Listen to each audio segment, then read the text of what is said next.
Bonjour, je suis content de vous retrouver. J'espère que vous allez bien. Aujourd'hui, on parle de douleurs aux pieds. Je vous donne des informations, des conseils. Souvenez-vous que tout cela ne remplace pas les conseils de professionnels de la santé et encore moins un examen ou une évaluation. Vous devez adapter ces conseils à votre condition et certains pourraient ne pas convenir. Vous allez aussi trouver beaucoup d'informations que je vais vous donner dans mes livres, notamment mon livre 99 façons de prévenir les effets du vieillissement et conseils d'un physio pour une meilleure posture et des articulations en santé. J'avais envie de vous parler du névrome de Morton, vous donner des informations, des conseils, des exercices. C'est un diagnostic qui est assez fréquent. Vous m'avez beaucoup posé de questions sur ce problème de santé. Alors, je vous donne des exercices, je vais vous donner des conseils et n'hésitez pas à me poser vos questions les précédentes de la lettre Q. Si vous écoutez la vidéo en rediffusion, je vais tenter de répondre à vos questions, mais je lis tous vos commentaires et je lis toutes vos questions. Et si vous êtes en direct, je pourrai y répondre durant la période de questions avec grand plaisir. Dans le pied, il y a des os, bien sûr. Il y en a vraiment plusieurs. Il y a des ligaments, il y a des tendons, il y a vraiment plusieurs choses. Il y a des vaisseaux sanguins, mais il y a aussi des nerfs. Et ça, il ne faut pas l'oublier. Et lorsqu'on parle du névrome de Morton, on fait référence à un problème avec les nerfs. Alors, c'est un schéma pour vous montrer la présence des nerfs et on le sait, les pieds où on ne s'en sert pas. On est sur une chaise et on met nos chaussures et cette partie du corps est archi protégée ou sinon on marche sur ses nerfs en quelque sorte.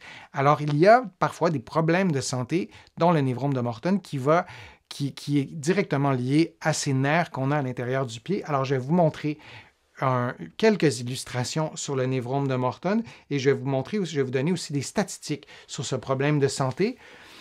Il y aurait beaucoup de nuances à apporter. Je préfère vous donner une vue d'ensemble du névrome de Morton. Alors, on parle d'une masse, d'un petit nodule que vous voyez entre le 3e et le 4e orteil qui est lié au nerf. Alors, c'est un problème nerveux, mais un nerf, c'est une structure physique, c'est pas quelque chose de psychologique. Donc, on peut avoir un problème avec le nerf, avoir cette masse qui se développe et qu'on appelle le névrome de Morton entre le 3e et 4e orteil, mais ça peut être ailleurs au niveau du pied, mais la plupart du temps, c'est là. Alors, vous le voyez ici illustré différemment. Je vais vous montrer une autre illustration, comme ça. Alors, vous voyez que c'est très près de l'ossature. Alors, lorsqu'on marche, lorsqu'on fait nos activités physiques, lorsqu'on court, on peut irriter cette région-là qui est directement liée au système nerveux. Parfois, on se cogne, on se frappe le coude et ça engourdit dans nos doigts.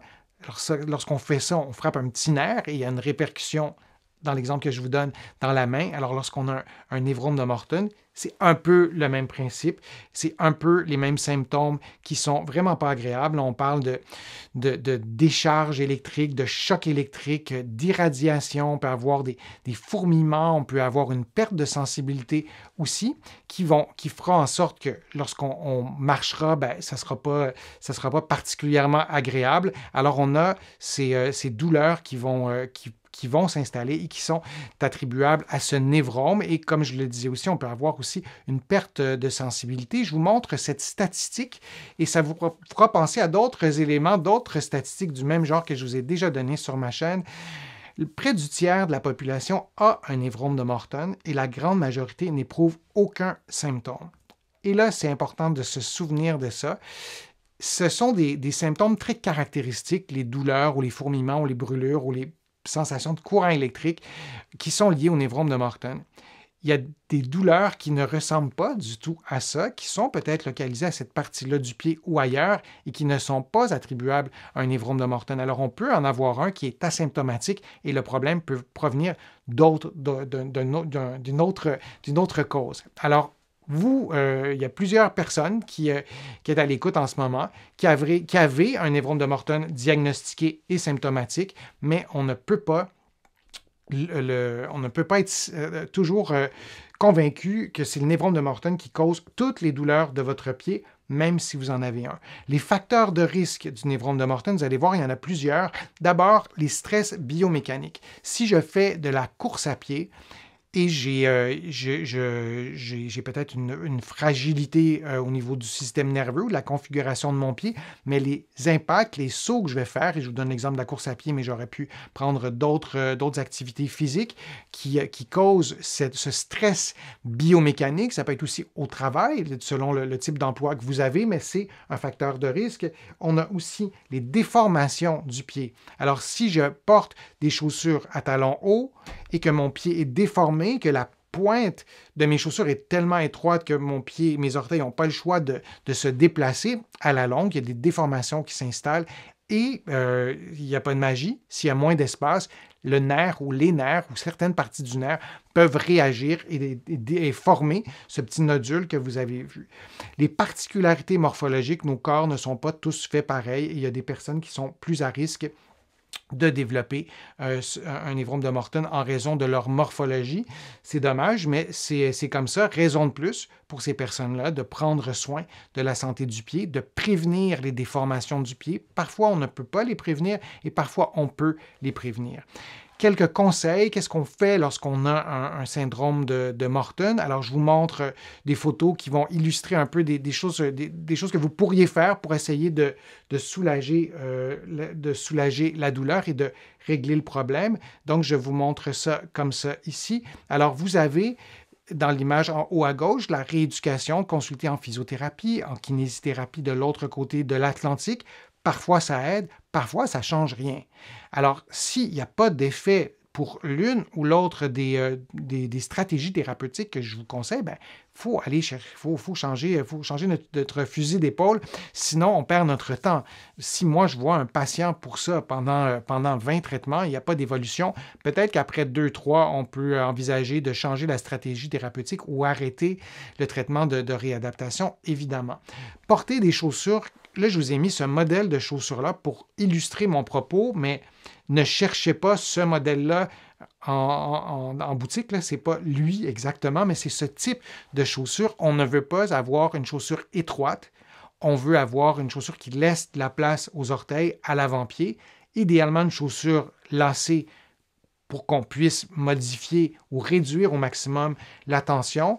Certains professionnels vont préférer, ou certaines personnes même vont préférer avoir une semelle plutôt rigide, d'autres vont préférer avoir une semelle plutôt molle, mais on souhaite avoir une chaussure qui laisse la place aux orteils. Et pour ce qui est du talon, on ne veut pas avoir un talon trop haut, c'est logique. Plus le talon est haut, plus le poids est déplacé vers l'avant. Il y a plusieurs écoles de pensée dans un contexte de névrome de Morton, mais on ne veut pas avoir une chaussure plate complètement non plus, et surtout une chaussure dans laquelle vous êtes confortable. Donc, c'est vous qui décidez éventuellement là, de la finalité de la chose.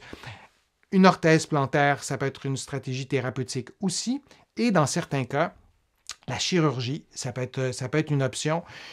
Il y a des récidives lorsqu'on a une chirurgie pour plusieurs problèmes aussi de musculo-squelettiques qu'on va avoir, et particulièrement au niveau du pied.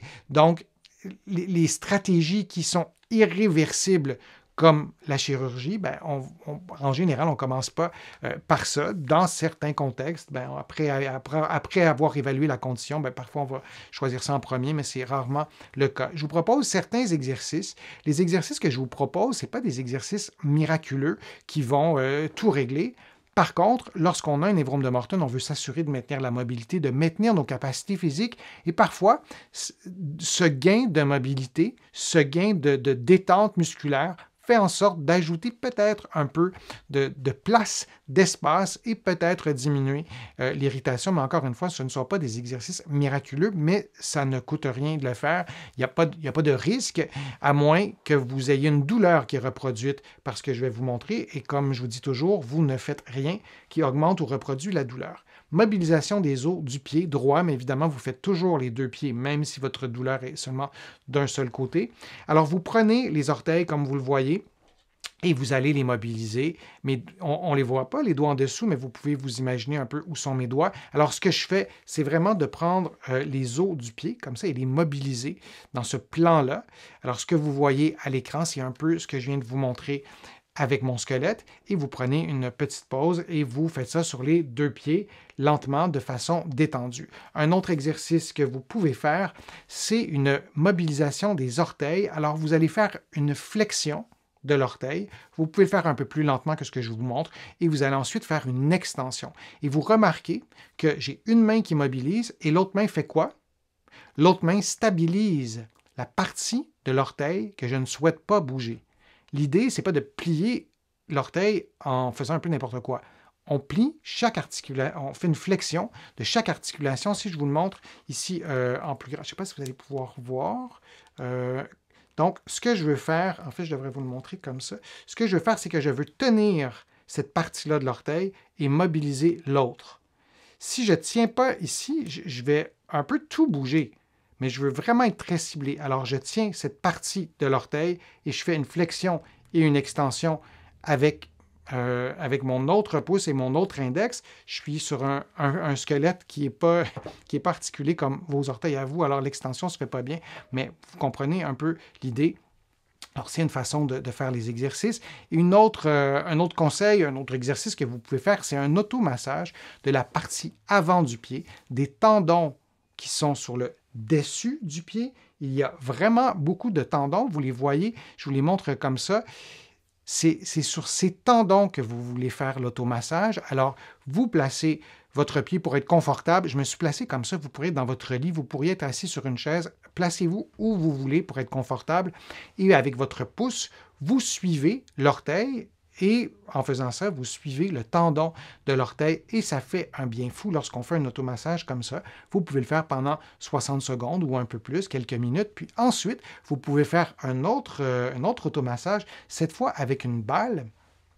Je vous ai souvent présenté des automassages comme ça.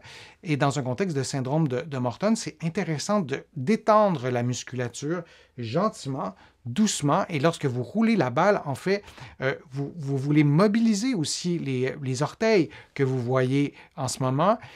Et la balle qui est en dessous va participer à cette mobilisation-là. L'automassage que vous voyez avec la balle comme ça, j'ai pris une balle qui est quand même assez grosse. Moi, je n'aime pas prendre des balles de tennis. Je prends des balles en caoutchouc, des balles rebondissantes. Vous pourriez faire l'exercice, l'automassage, avec une balle qui est un peu plus petite. Alors, vous le faites en position assise et vous le faites aussi debout, en mise en charge. Vous placez un peu de poids sur votre pied, sur vos orteils, et vous allez voir que le massage est complètement différent. Et vous tentez de mettre un peu plus de poids sur le pied qui est massé. Toutefois, vous n'augmentez pas la douleur. Si ça reproduit les symptômes, vous ne le faites pas et vous y allez vraiment très progressivement, en premier lieu en position assise, comme je vous ai montré, puis ensuite en position debout. La durée de tout ça, ça dépend de votre condition, ça dépend de votre mobilité, de votre endurance, tout ça, mais la totalité des exercices que je vous propose, au moins 5, 10, 15 minutes, vous pouvez les faire une fois par jour. C'est assez rare que je vais proposer à mes patients de faire des exercices plus qu'une fois par jour. C'est du cas par cas.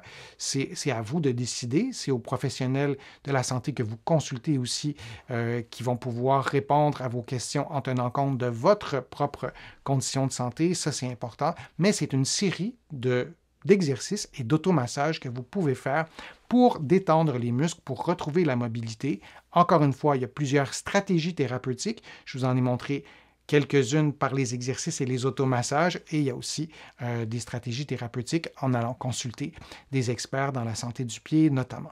Je vous remercie d'avoir été là. Je suis toujours aussi ravi de vous présenter ces contenus. J'espère qu'ils vous ont été utiles, que ça vous aidera à prendre soin de vos pieds, à prévenir et peut-être soigner certains problèmes. Je vous invite à consulter des professionnels de la santé qui sont experts dans la santé du pied. Vous allez trouver beaucoup d'informations sur mon site web, le www.denisfortier.ca. Vous pouvez vous abonner gratuitement, notamment à l'infolettre, et vous allez trouver aussi beaucoup d'informations dans mes livres que vous pouvez trouver en librairie partout au Canada et au Québec, bien sûr, et vous allez pouvoir aussi les trouver de l'autre côté de l'Atlantique. Je vais vous mettre le lien dans la description de la vidéo pour que vous puissiez les commander. Mes livres sont notamment disponibles à la Librairie du Québec à Paris. En personne, vous pouvez aussi les commander sur le web. Je vous remercie beaucoup de votre attention et à une prochaine vidéo, à un prochain direct. À bientôt.